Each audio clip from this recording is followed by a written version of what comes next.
महा cartoon TV. Hello दोस्तों, आज मैं आपको सुनाने जा रही हूँ पंचतंत्र की एक और नई कहानी जिसका नाम है बोलने वाली मांद। बहुत पुरानी बात है।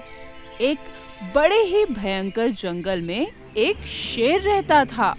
वो शेर दिन रात जंगल में अपने शिकार के लिए घूमा करता था। एक दिन की बात है, उसे कोई जानवर शिकार के लिए नहीं मिला और वह अपने शिकार के लिए जंगल में काफी दूर निकल गया। लगता है आज मुझे भूखे पेट ही सोना पड़ेगा और कोई रास्ता भी तो नहीं है। सुबह से शाम हो गई, कोई एक जानवर भी नहीं दिखा जिसका मैं शिकार कर सकूं। इतनी देर तक कोई शिकार ना मिलने के कारण शेर काफी निराश हो गया था और वो तुरंत ही थोड़ा आराम करने के लिए इधर-उधर देखने लगा। तभी उसे जंगल में एक गुफा नजर आती है, जिसे देखकर वह शेर सोचता है, इतनी देर हो गई है, मुझे अब तक कोई शिकार नहीं मिला। इस गुफा में चलकर देख लेता हूँ, शायद कोई शिकार ही मिल जाए।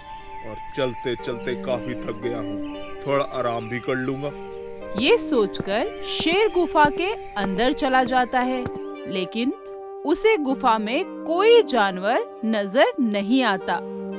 फिर शेर वहीं बैठ जाता है और सोचने लगता है, लगता है आज मुझे कोई जानवर नहीं मिलेगा और मुझे भूखे ही रहना पड़ेगा। पता नहीं इस गुफा में कोई जानवर रहता भी है या नहीं।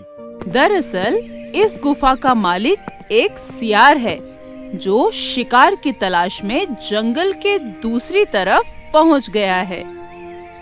सियार भी जंगल की खाक छानकर थक जाता है और सोचता है, धत तेरे की, लगता है आज भी थोड़े से ही खाने में काम चलाना पड़ेगा।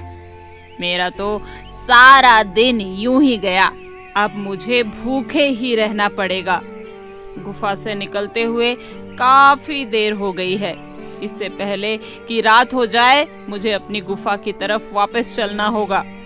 कल फिर शिकार के लिए आ जाऊंगा।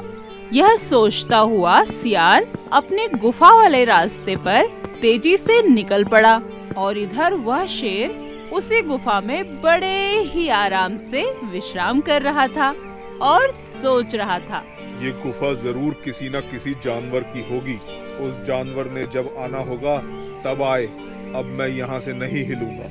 कितनी देर बाद आराम करने को मौका मिला है और मैं बहुत थक गया हूँ। जब तक कोई जानवर नहीं आता तब तक मैं उसकी प्रतीक्षा करूंगा और उसके आने पर उस जानवर का शिकार करके उसे मार कर अपनी भूख मिटाऊंगा। जब सियार अपनी गुफा की तरफ आ रहा था, तब वहाँ पर उसे कुछ नजर आता है।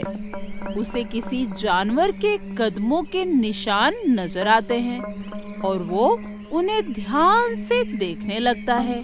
फिर उसे उस जानवर की सांस लेने की आवाज भी सुनाई देती है।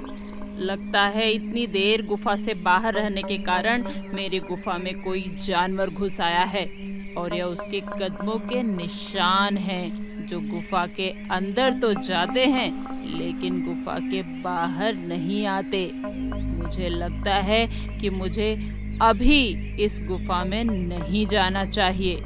सियार उन कदमों के निशान से किसी जानवर के आने का अंदाजा लगा लेता है। लगता है इस गुफा का मालिक आ गया है और वो इस गुफा के अंदर आने ही वाला है। अब तो मुझे शिकार मिल जाएगा और मैं उसे खा लूंगा। आज का भोजन तो आ गया मेरे पास। अरे वाह, क्या बात है, मेरा शिकार मुझे मिल गया है। पर सियार भी कुछ कम चतुर नहीं था। वो इस गुफा में जानवर है या नहीं, ये जानने के लिए एक तरकीब लगाता है और सोचता है, क्यों ना मैं कुछ ऐसा करूं जिससे ये पता चल जाए कि अंदर कोई है या नहीं। यह जानने के लिए सियार उस गुफा से बातें करने लगता है। ऐ मेरी गुफा, तू इतनी उदास क्यों है? लगता है तेरा मेरे बिना मन नहीं लग रहा है और तू यूं चुपचाप है, वरना मेरे आने पर तो तू इतनी शांत नहीं रहती। लगता है इसकी ये गुफा इससे बात करती होगी, लेकिन मेरे डर के मारे ये उससे बात नहीं कर रही।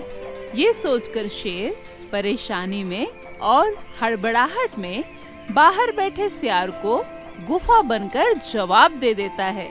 नहीं मित्र, चुपचाप नहीं हूँ, बस तुम्हारा शिकार से आने का इंतजार कर रही थी। अब तुम आ गए हो तो मेरा मन लग जाएगा। सियार मन में सोचता है, तो मेरा शक सही निकला।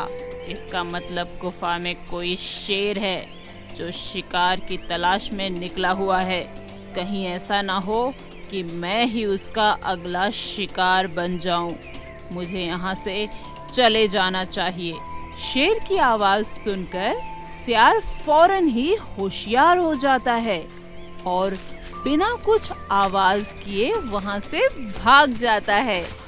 उधर शेर ये सोच सोचकर परेशान है कि वो जानवर गुफा के अंदर क्यों नहीं आ रहा है, और फिर भूखा शेर उस गुफा में अपने शिकार का इंतजार करते हुए थककर सो जाता है। तो बच्चों, इस कहानी से हमें यह शिक्षा मिलती है कि हमें किसी को भी अपने से कम नहीं समझना चाहिए। कभी कभी ज्यादा चालाकी भी भारी पड़ जाती है। अगर आपको हमारे वीडियोस पसंद आ रहे हों, तो इन्हें लाइक करें, चैनल सब्सक्राइब करें और हमारे कार्टून शो सबसे पहले देखने के लिए बेल आइकन दबाना ना भूलें।